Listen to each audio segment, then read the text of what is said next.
This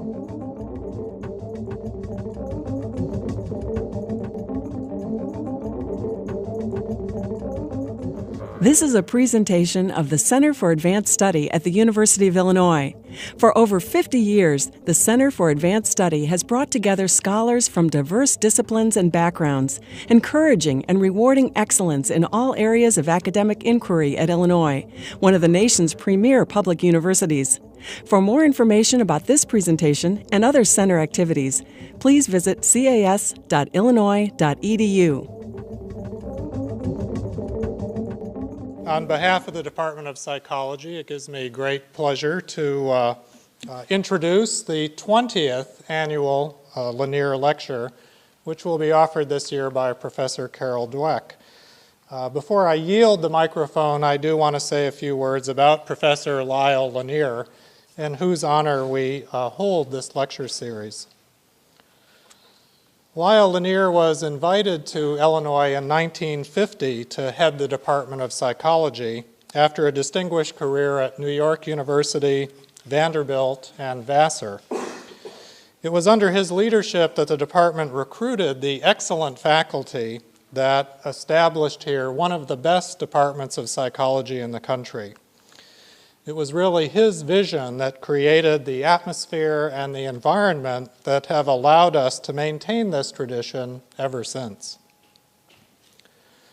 Those of us who have lived our professional lives in this department ought to know, and most of us do know who have been here for a while, that it really is to Lyle Lanier that we owe the serious commitment to a very broad concept of psychology that encompasses very basic research, but with a deep commitment to placing psychology in the public service in any way that it can be helpful.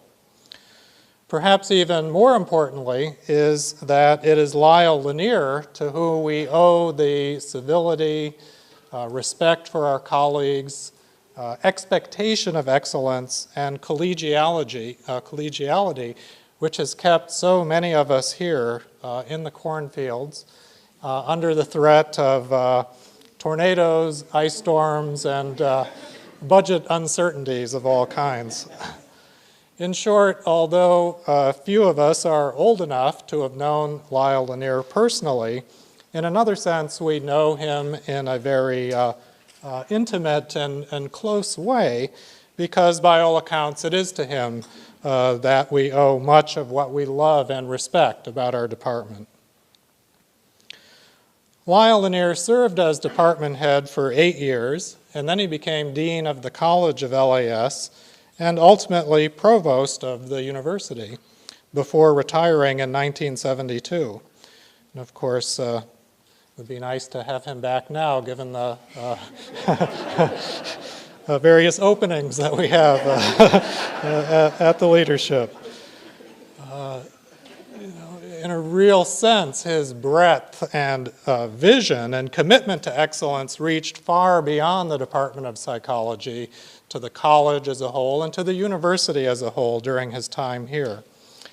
So it's in honor of his many contributions that we've organized this lecture series, which provides an occasion for which we can present to our colleagues all across the campus and to the community as a whole the best example of the manner in which a scientific approach to the analysis of the mind and of behavior can yield results which are of significance across the whole range of human concerns.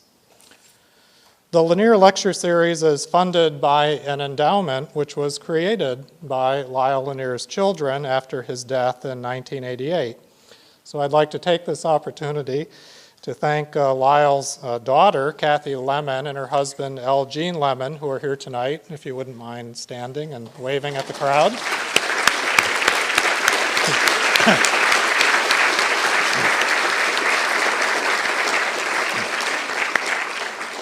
I know Kathy's going to yell at me later for doing that, but we're really very grateful for the support of Kathy and Jean, as well as Lyle's son, Lyle Lanier Jr., who couldn't be here with us tonight. Well, the broad interest in this series and in this evening's lecture are manifested by the long list of sponsors And I must thank them. They include the Child Development Laboratory, the Clearinghouse on Early Education and Parenting, the Family Resilience Center, School of Labor and Employment Relations, School of Social Work, Spurlock Museum, and the Departments of Business Administration, Educational Psychology, Human and Community Development, Kinesiology and Community Health, and Sociology. This gives you an idea of how interesting the topic is tonight. And of course, we're also grateful for the generous support of the Center for Advanced Study and the Miller-Com Lecture Committee. So without further ado, I'll turn the microphone over to my colleague, Professor Eva Pomerantz, who will introduce Professor Carol Dweck, our speaker for this evening. Eva?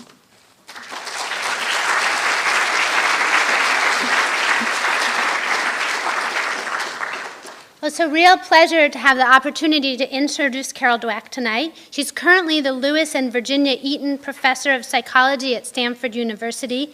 Carol began her career in psychology as a graduate student at Yale University, where she was involved in pioneering work focused on how to alleviate helplessness, that is, the tendency to give up when faced with challenge.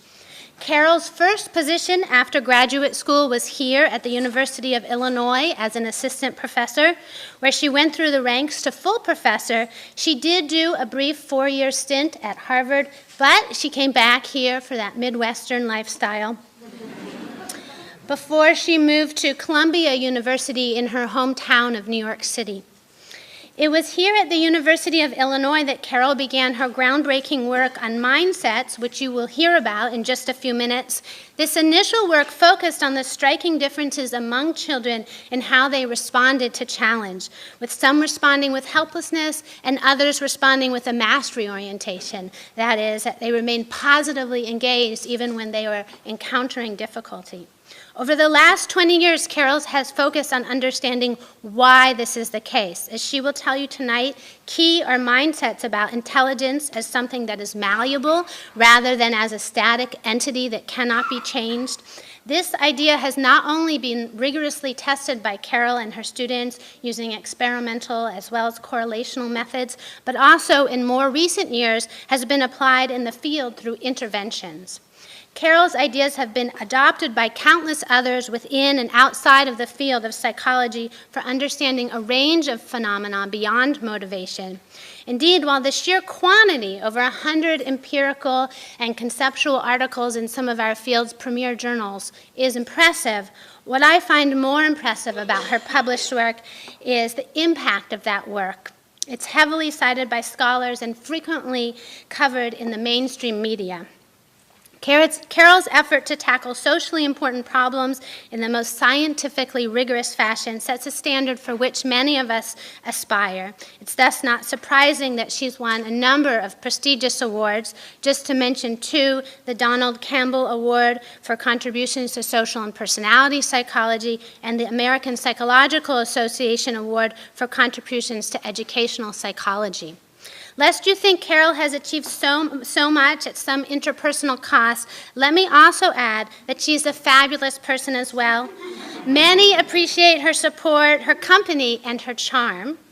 So it is a real privilege to have Carol here to share her research with us tonight, and please join me in welcoming her.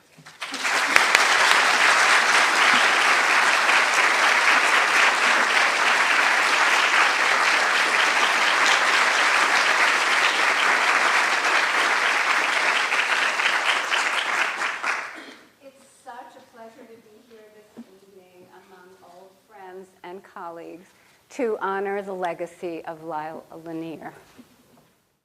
I'd like to start with a quote from an eminent and wise political scientist, Benjamin Barber.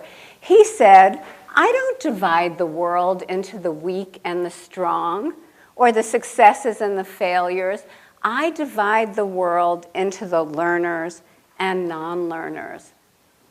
Why would anyone become a non-learner? We're born with the most exuberant, irrepressible desire to learn. You never see an unmotivated baby.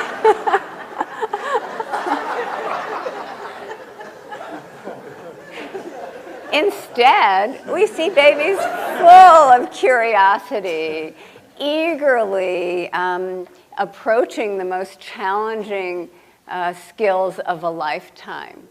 Yet many of the things we do to help and motivate our children make them into non-learners. When we put too much emphasis on being gifted and talented, when we put too much emphasis on test scores or getting into the exact right schools, we create children who feel they have to be infallible. And employers are telling us that we have created a generation of young workers who cannot get through the day without an award.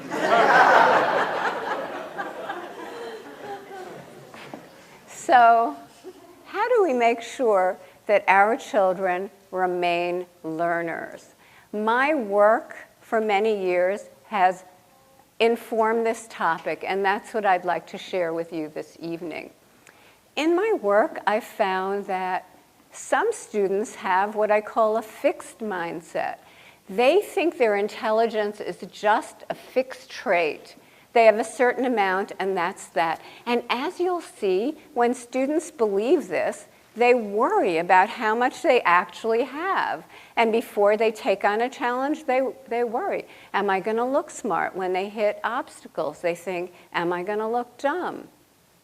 And this curtails their learning over the long run.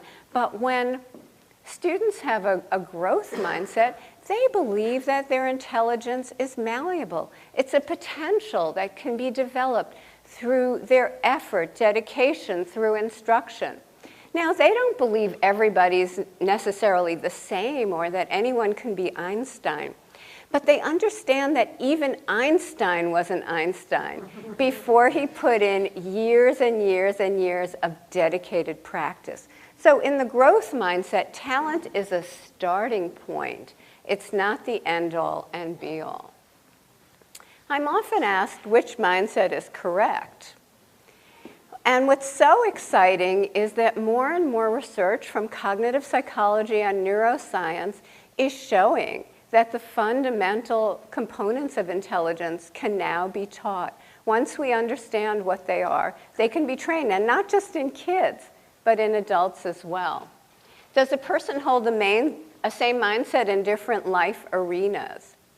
Not necessarily. Someone can think their athletic skills can be developed, but their intellect is static. Or even within intelligence, they can think math, whoa, that's fixed. But language skills can be developed, or vice versa. Whatever they believe in a particular domain will affect their motivation in that domain. Can mindsets be changed? Yes. And I'll talk about that later, but I think it's such an exciting and important thing about human personality and behavior. It can be really stable when left to itself, but when we really understand something like a mindset, we can go in and tweak it, and we can then see all the ramifications. How do mindsets work? They work by creating an entire psychological world for the individual, where everything has a different meaning. And I'm going to explain the mindsets in terms of the mindset rules. Rule number 1, in a fixed mindset, it's look smart at all times and at all costs, because if it's fixed, you better have it. Whereas in a growth mindset, where the whole idea is developing your intelligence, the cardinal rule is learn, learn, learn. I'm going to be illustrating this rule number 1 by talking about a study we did with several hundred students making the transition to 7th grade.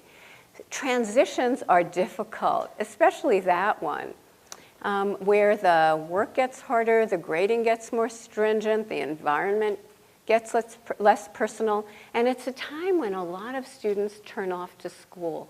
We wanted to see whether mindsets played a role in that. And so we measured their mindset at the beginning of 7th grade to see whether they thought intelligence was fixed or something that could be cultivated. We measured a lot of other things, and then we monitored their grades over the next 2 years, especially in math, because that's where a lot of students get off the academic train. And the first thing we found was look smart versus learning. The students with a fixed mindset said, the main thing I want when I do my schoolwork is to show how good I am at it. But the students with a growth mindset, well, they cared about grades, but they cared even more about learning. They said it's much more important for me to learn things in my classes than it is to get the best grades.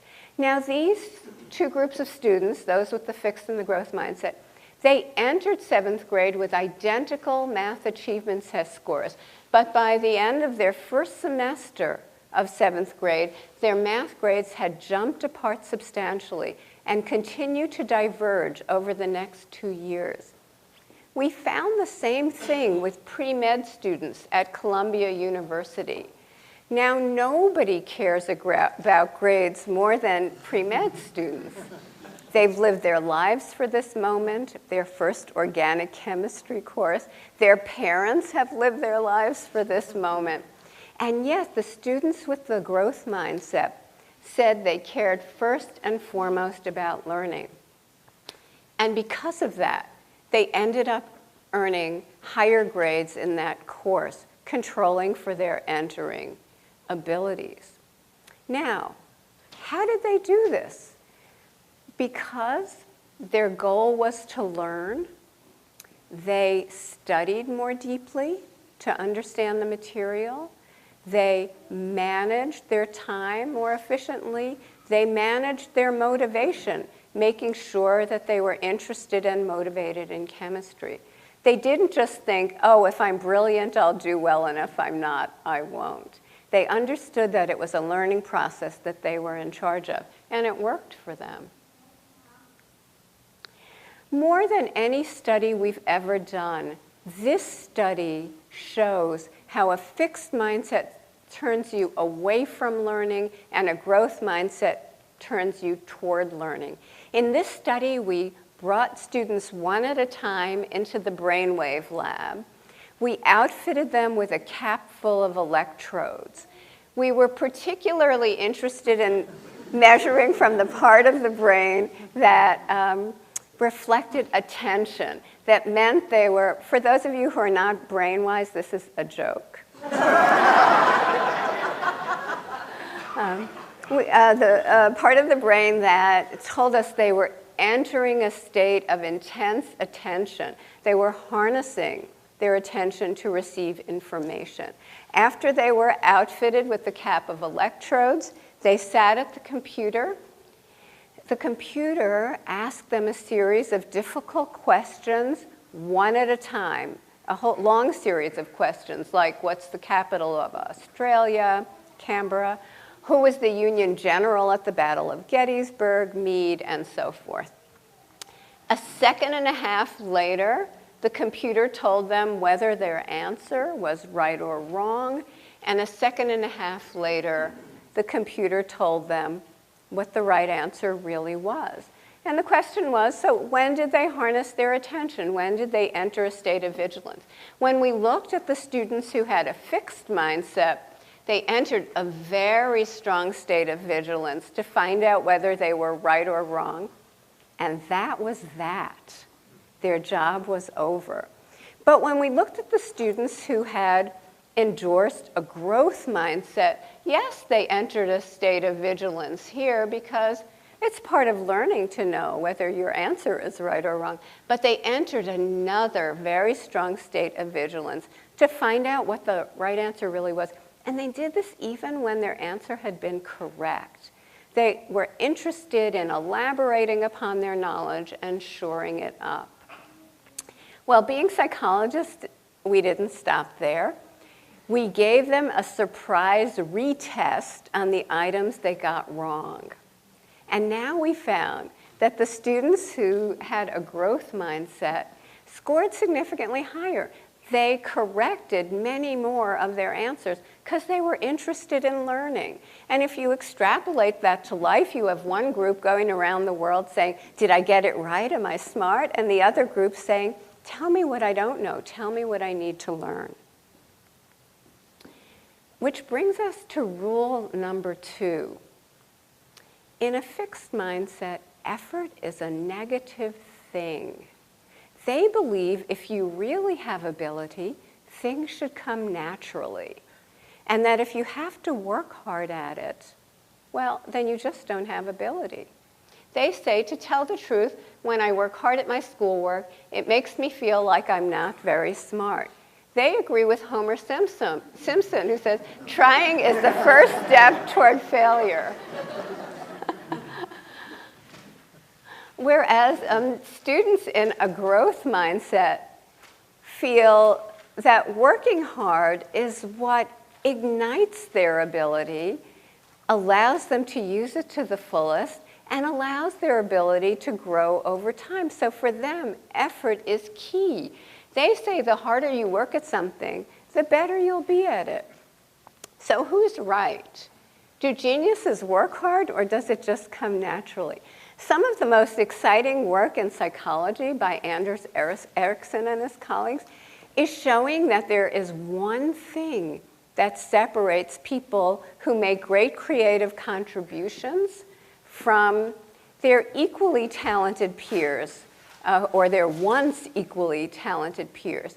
And that is the tremendous deliberate effort, the deliberate practice they devote to their work over long periods of time, where they dedicate themselves not just to shoring up their strengths, but also to systematically addressing their weaknesses.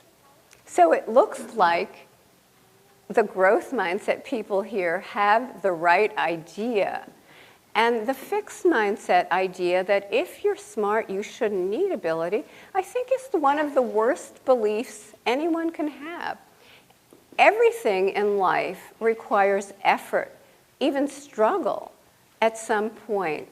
Everything that we value, if we think back, has taken a lot of effort. And if that effort feels undermining to your confidence and your competence, you're at a great disadvantage. I believe, and we're studying this, I believe that this is why a lot of very bright students stop working in school at some point. They've coasted along, everyone's told them how brilliant they are for not having to work hard and still getting the A's, and at some point, it becomes difficult. They don't know what to do. Should they work hard and feel dumb, or should they retire while everyone still thinks they're brilliant? And many of them make the latter choice.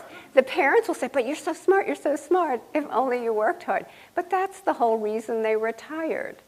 They didn't want to work hard and reveal deficiencies. Rule number 3. In the face of setbacks, in a fixed mindset, it's hide your mistakes, conceal your deficiencies, because they're permanent. Whereas in a growth mindset, it's capitalize on your mistakes, confront your deficiencies, and take steps to remedy them. In a fixed mindset, the reason one wants to conceal deficiencies is because, as I mentioned, it takes on this particular meaning of being permanent. Okay. In our transition to junior high study, those in the fixed mindset said, I'd spend, after a disappointing, don't look ahead, after a disappointing grade on a first exam in a course, they said, I would spend less time on this subject from now on. I would try not to take this subject ever again. It's the first exam in a new course, and I would try to cheat on the next test. Well, think about it. If a failure means you lack ability and you don't see effort as effective or desirable, what are the choices left for you? Whereas in a growth mindset, they said, I'd work harder in this class from now on. I'd spend more time studying for the tests. Over and over, in years and years of research now, we've seen that a fixed mindset gives students no good recipe for recovering from setbacks. They give up and retreat to their comfort zone, they blame others, or they find someone who did worse than they did to feel superior to. But none of these make them a learner. All of these strategies are for non-learners. Where do mindsets come from? We've studied this in a large number of ways, but probably the most interesting way is through the praise that adults give to children. Our language, our praise towards children, tells them what we believe and what we value in them. And maybe the most important thing I've learned from all of my research is how exquisitely tuned in children are to what adults value. We're social beings. We absorb that like sponges. Now, I undertook this research on praise at the height of the self-esteem movement. This is the needlepoint mantra of the self-esteem movement. And they were telling everybody, parents, teachers, employers, whatever, praise as lavishly and as broadly as you can. This will build children's confidence and their motivation. And before we undertook this research, we did a survey of parents. 85% of them said you must praise your children's intelligence for them to have confidence in themselves. But we said, wait a minute, we've been studying vulnerability and resilience for years now, and it's the vulnerable children who are overly focused on their intelligence, worried about how smart they are. And maybe praising intelligence would have that effect. It would put them into a fixed mindset. It might tell them, I can look at your performance and know something about that intelligence deep down inside of you. Maybe it's also telling them, that's what I value in you. Well, the great thing about research is you can form these hypotheses and put them to the test. So we did. In this set of studies, these were with young adolescent students. We've done it with kids as young as 4.5, with Andre Simpian here. But I'll tell you about the studies with these 10, 11-year-olds because they illustrate the phenomenon, I think, best. By the way, the results we got were so striking, we did the study over 5 more times, and we just kept getting the same results. In these studies, we brought children in one at a time to a room in their school. We gave them a set of 10 problems from this nonverbal IQ test. You fill in the matrix going across and down with the one from the bottom that correctly completes it. After they completed the 10 problems, and they did pretty well, they were, each child was given one form of praise. A third of them were given intelligence praise. Wow, that's a really good score. You must be smart at this. 1/3 were given effort praise. It didn't have to be effort, anything about the process they engaged in, their strategy, their effort, their perseverance in the face of obstacles. Wow, that's a really good score. You must have tried really hard. And a third group was the control group. Wow, that's a really good score. And I won't talk much about them. They tended to be in the middle. What happened? The first thing was, yes, indeed, the intelligence praise put kids into a fixed mindset, thinking, oh, it's fixed and I have it for the moment, compared to the effort praise that put them into more of a growth mindset. The next thing we found was that the intelligence praise made children into non-learners. When we gave them a choice of tasks to work on next, ones they were sure to do well at, or ones that stretched them, they might make mistakes, but they would learn. The majority of children praised for intelligence chose the task where they could keep on looking smart and they wouldn't make mistakes. Whereas the overwhelming majority of the students praised for effort chose the difficult task that they could learn from. Later on in the session, we gave everybody a difficult task to work on.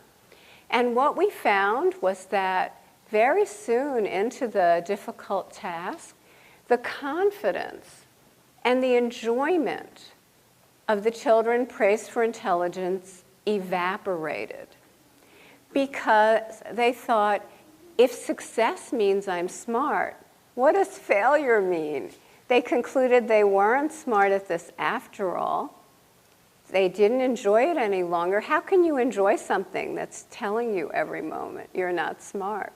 Whereas the students praised for effort remained engaged, remained confident, and continued to enjoy the task.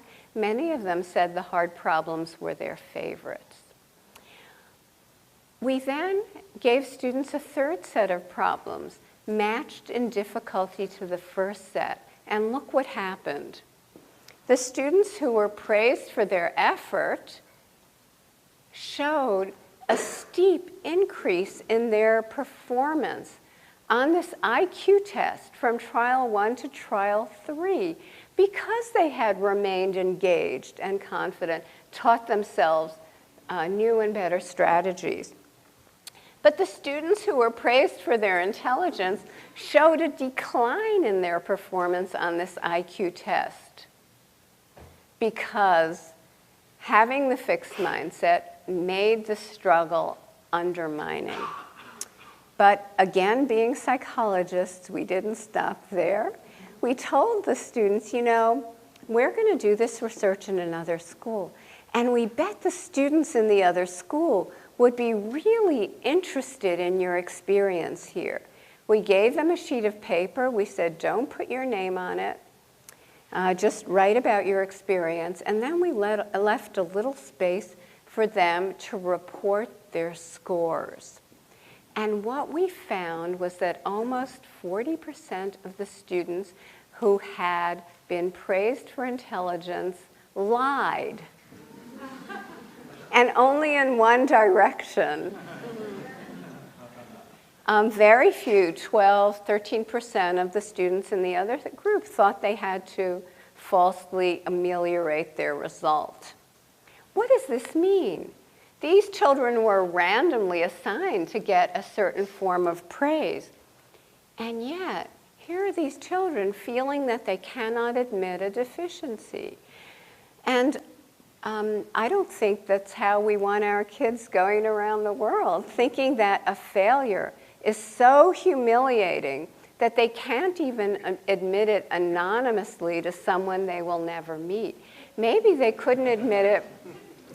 They couldn't admit it even to themselves, perhaps, because in a fixed mindset, your outcomes speak so critically to your underlying competence and maybe even your worth.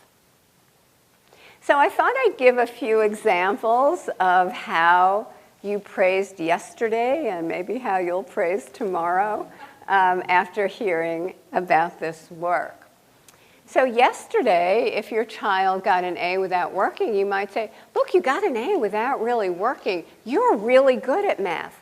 But now you can hear this message that says, hey, you're really smart at something when you do well without working.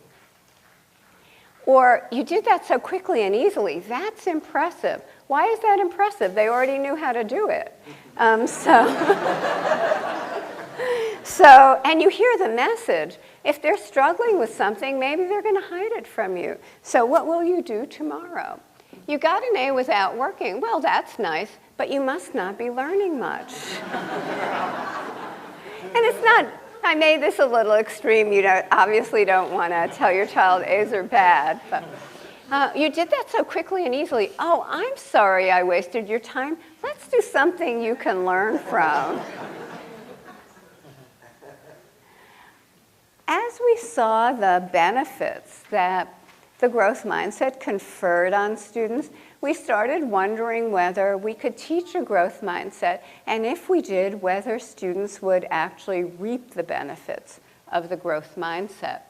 And so in the first study we did along these lines, we created 2 workshops.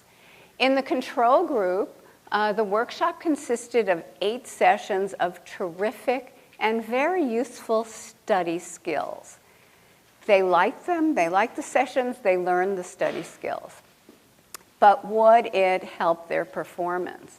I should mention that these students were ones who were showing a sharp decline in their grades, especially in math, over the 7th grade. This was in the second semester of 7th grade. The growth mindset group got 8 sessions. Some of them contained study skills, but the rest contained growth mindset. In the growth mindset session, well, the first one of the growth mindset sessions was kicked off by this article, "You can grow your intelligence. New research shows the brain can be developed like a muscle." And the students learned that every time they stretched themselves to learn something hard, to tackle something hard and learn something new, their brains actually formed new connections, and over time, they got smarter. The students were actually galvanized or mesmerized to learn that the growth of their minds was, in a real sense, in their hands. And we will never forget this one boy who was the bane of our existence. He would not sit down to hear our pearls of wisdom, our workshop pearls of wisdom. He was always cutting up with his friends. And when we started going over the growth mindset article, he actually shooed his friends away, sat down, and we think with tears in his eyes said, "You mean I don't have to be dumb?" And that boy caught fire along with many of his peers. And what we found was that the group that got the study skills continued to decline in their grades, whereas those that got the growth mindset and study skills showed a marked rebound in their math grades.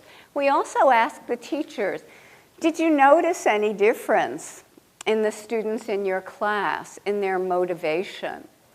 The teachers didn't know which students were in which workshop because the workshops looked so similar. They didn't even know there were 2 different ones. And yet they singled out 3 times as many students, 27 to 9% of students in the growth mindset workshop. And they wrote extensively about how they had changed in their motivation to learn. More recently, we've developed a computer-based growth mindset workshop that we call Brainology in order to make this more widely available. And in this workshop, in Brainology, students are told this is an owner's manual for your brain, which is the most important thing you'll ever have. And they learn that there are many things they can do to make their brains work better. So here they visit a state-of-the-art brain lab, they meet the mad brain scientists, they do experiments on the brain. Here they click on the nerve endings to see how neurons make new connections. We tested this in 20 New York City schools, and at the end of that we asked every student, just using their code name, to anonymously report whether they had changed their minds about learning or the way learning takes place. Virtually everyone wrote that they had changed their minds in important ways. But I just brought a couple of quotes here today. Many of them wrote that this image of neurons forming new connections was very powerfully motivating to them. And here's what they said. My favorite thing from Brainology is the neurons part, where when you learn something, there are connections and they keep growing. I always picture them when I'm in school. Yes, I imagine neurons making connections in my brain, and I feel like I am learning something. Other students said, every time I think of not studying, I think, no. My brain won't form new connections. So just that image is very powerfully motivating for them. I want to, before ending, tell you about a few very different and new directions in which we've taken this work. And one of them is about confronting prejudice. Martin Luther King said, "Our lives begin to end the moment we become silent about things that matter. And he really spoke out against prejudice and discrimination. In these studies with Anitha Ratan, we wondered whether a growth mindset would help people be able to speak out against bias. Because if you believe that people can change, then you might take the step to try to educate them. So in these studies, we found indeed a growth mindset did predict confronting prejudice directly in order to educate people. Students were confronted with someone who made quite a biased statement, and those with a growth mindset were many times more likely to try to educate the person than just back off. In other studies, we showed not only were they more willing to educate and confront, they were more willing to work with that person and socialize that person, and socialize with that person in the future. So they left the door open to a future relationship. And finally, we showed that when you taught people a growth mindset, and let me tell you how we did that, in our experiment, people read either a fixed mindset article that said personality is like plaster, it's really hardens and is stable over time, or a growth mindset. Personality is changeable and can be developed. Personality characteristics are basically a bundle of possibilities that wait to be developed and cultivated. After that, they were in a situation where they were confronted with a biased statement, and those who had learned the growth mindset, even though they didn't know these two incidents were connected, were significantly more likely to try to educate the individual. And again, were, despite the bias statement, were more willing to socialize and work with that person again in the future. In a fixed mindset, they didn't speak up, but they went away and wanted nothing more to do with that person, which robs the world of opportunities for education. And in a work setting or a school setting, if you cut people off successfully, you're out of the loop. More recently, or just at about the same time, we decided to see whether conflict resolution was affected by mindset. So we went to the mother of all conflicts, the Israeli-Palestinian conflict. Why start small? Why not? I love a challenge. And here, in the initial studies, we found that hatred, not fear or anger, hatred was what predicted high support for this among a nationwide sample of Israelis, high support for aggression against Palestinians, and low support for compromise. We then did a short-term experiment, again, where we taught a growth mindset briefly to a sample of Israelis who were largely hawks. And we found that teaching a growth mindset lowered the hatred that they felt and increased their support for the peace process. How did we teach a growth mindset in this case? We talked about patterns and violence in groups. Patterns of violence, we said, are not about ingrained, long-standing, inherent personality characteristics, but were more in a function of the leaders that were leading them or the environments of the group. And we gave examples from around the world that when leaders changed or environments changed, so did the ways of the group. And when we looked at their support for compromise and the peace process, we found that it wasn't just on trivial items that they changed their views as a result of learning the growth mindset. It was about evacuation of the occupied territories. It was about agreeing that parts of Jerusalem could possibly be the capital of a Palestinian state. And it was openness to peace initiatives that might come from the Palestinians themselves. Also, people have begun working in organizational settings to look at how organizational cultures might be changed. Because, after all, we want leaders and managers, not like Jeff Skilling, the smartest guy in the room, but more people who are open to learning and willing to collaborate.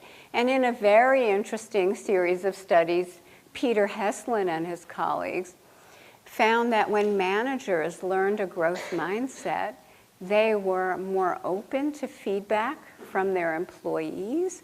They were more willing, even eager to mentor their employees, because if people can change, mentoring becomes relevant. And they were more likely to notice, to tune into improvement in their employees. Recently, I collaborated with a professional Major League Baseball team to devise questions. They were interested in assessing the mindsets of their potential recruits, their draft choices. My brother says this makes me a success.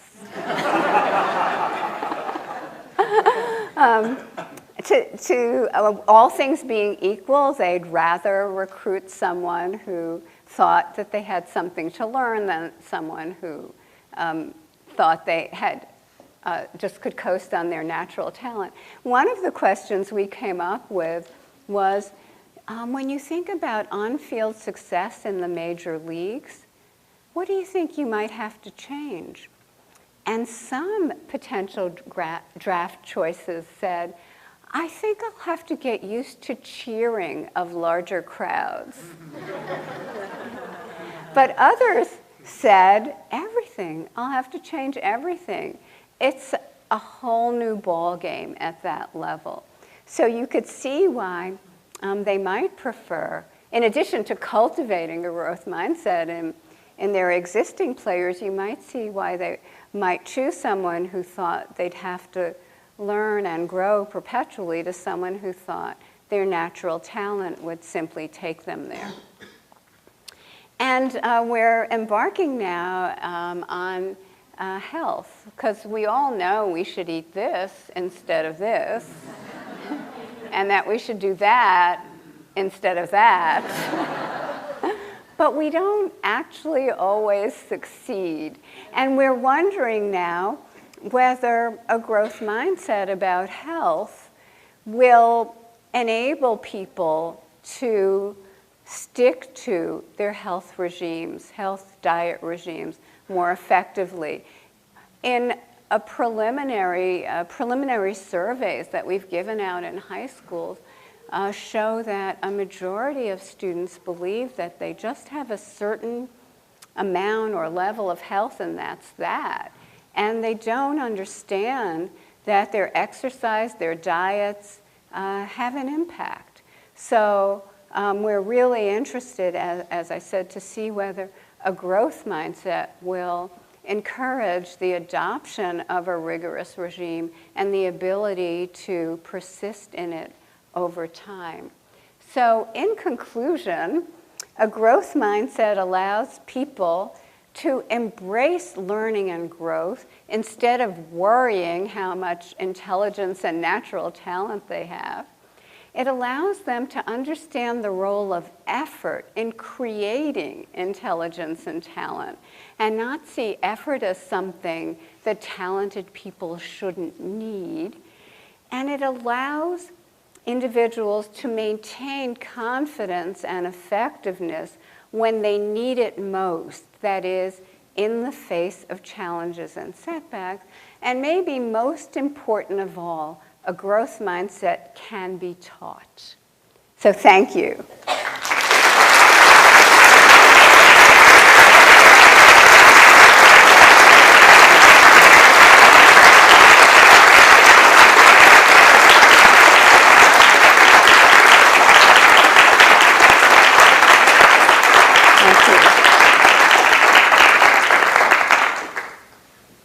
I'd be delighted to take questions. Are you going to moderate, or should I just? Likely. Oh, you have that. Okay. Excellent. If you have a question, the microphone will migrate to you, and they need, in order for it to be recorded. Yes. Thank you for a very, very interesting lecture. And I was wondering if this growth mindset idea has been applied to maybe elderly people that may have memory deficiencies. Mm-hmm. Yes, we're very interested in I'm collaborating with people at the Longevity Center at Stanford to see whether belief that you can exercise and develop your mind will forestall some of the memory declines that people experience when they're older. So yes, I have nothing to tell you at the moment, but it's something we're very, very interested in pursuing.